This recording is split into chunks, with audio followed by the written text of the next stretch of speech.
Good morning students, আমার চ্যানেলে তোমাদের সবাইকে স্বাগত। আজকে তোমাদের সাথে আলোচনা করব জেনারেল অ্যাওয়ারনেস অ্যান্ড জেনারেল নলেজের 90তম পর্ব নিয়ে। তো আগের পর্বগুলির মতোই আজকের পর্বটিও খুবই গুরুত্বপূর্ণ হতে চলেছে, বিশেষ করে যারা এসএসসি জিডি এক্সাম দিতে চলেছ 2025-এ। তো প্রতিদিন ঠিক সকাল 6টায় আমি তোমাদেরকে এই পর্বটি করিয়ে থাকি, তো অবশ্যই সকলেই যুক্ত হয়ে যাবে এই সময়। সমস্ত আপকামিং পরীক্ষার জন্যই এই পর্বটি উপকৃত হবে, যেমন SSC MTS, SSC CGL, SSC CPO, SSC CHSL সমস্ত পরীক্ষাগুলিতেই। তো চলো আজকের পর্বটি শুরু করা যাক। তোমাদের প্রথম প্রশ্ন হলো, ভারতের নতুন শিল্পনীতি কত সালে চালু হয়েছিল? খুবই ইম্পর্টেন্ট একটি প্রশ্ন। ভারতের নতুন শিল্পনীতি কত সালে চালু হয়েছিল?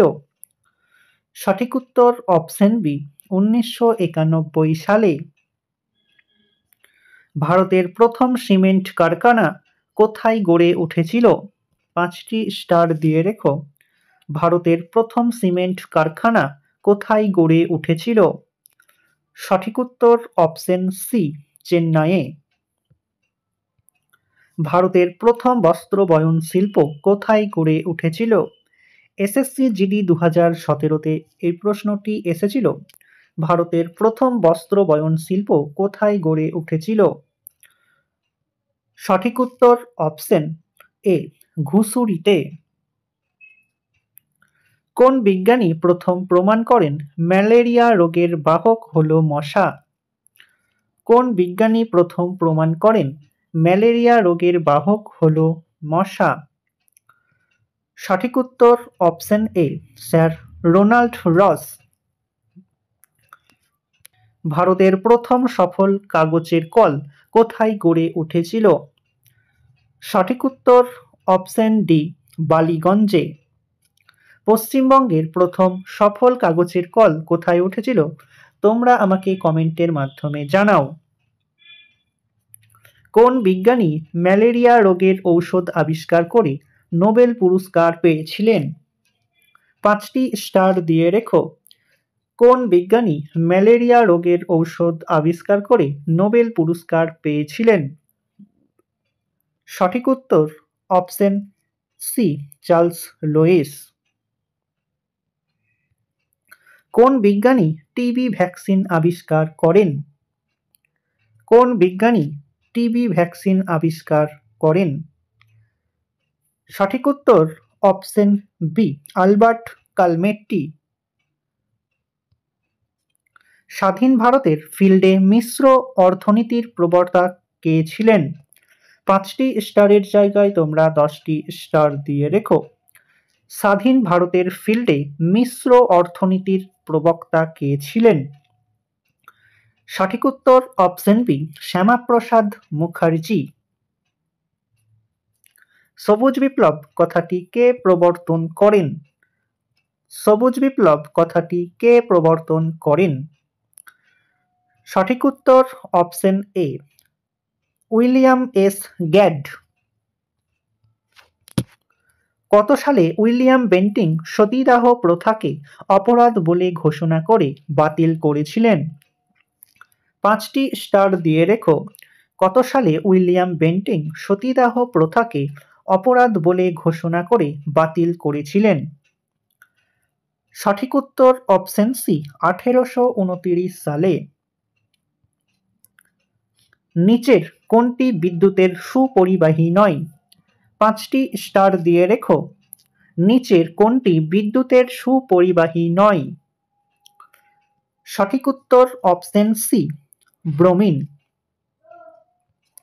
কোনটি হিমালয় পার্বত্য অঞ্চলের সরলবর্গীয় বৃক্ষের অন্তর্গত? কোনটি হিমালয় পার্বত্য অঞ্চলের সরলবর্গীয় বৃক্ষের অন্তর্গত? সঠিক উত্তর অপশন বি, ফার। ভারতীয় সংবিধানে কততম তফসিলে আঞ্চলিক ভাষাগুলিকে যুক্ত করা হয়েছে? 5টি স্টার দিয়ে রেখো। ভারতীয় সংবিধানে কততম তফসিলে আঞ্চলিক ভাষাগুলিকে যুক্ত করা হয়েছে? সঠিক উত্তর অপশন এ, অষ্টম তফসিলে। আল্ট্রাসোনোগ্রাফি বিষয়টি কোন ধরনের তরঙ্গের সাথে সম্পর্কিত? আল্ট্রাসোনোগ্রাফি বিষয়টি কোন ধরনের তরঙ্গের সাথে সম্পর্কিত? সঠিক উত্তর অপশন বি, শব্দোত্তর তরঙ্গ। সূর্য এবং নক্ষত্রগুলিতে অবিরত প্রচণ্ড শক্তির সৃষ্টি হয় তার কারণ কি?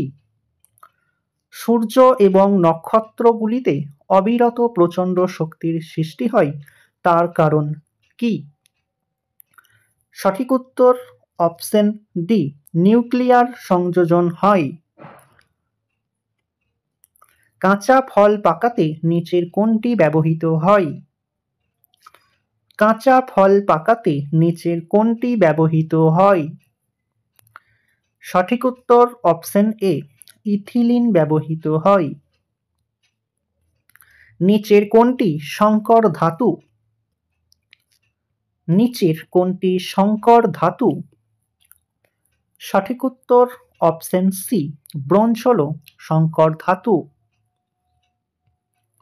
কঠিন পদার্থের তরলে পরিণত হওয়ার ঘটনাকে কি বলা হয়? খুবই সহজ একটি প্রশ্ন। কঠিন পদার্থের তরলে পরিণত হওয়ার ঘটনাকে কি বলা হয়? সঠিক উত্তরটি তোমরা কমেন্ট করো। নিচের কোন পদার্থটিকে খোলা অবস্থায় রেখে দিলে সেটি সরাসরি বাষ্পে পরিণত হয়? আরআরবি 2017-তে প্রশ্নটি এসেছিল।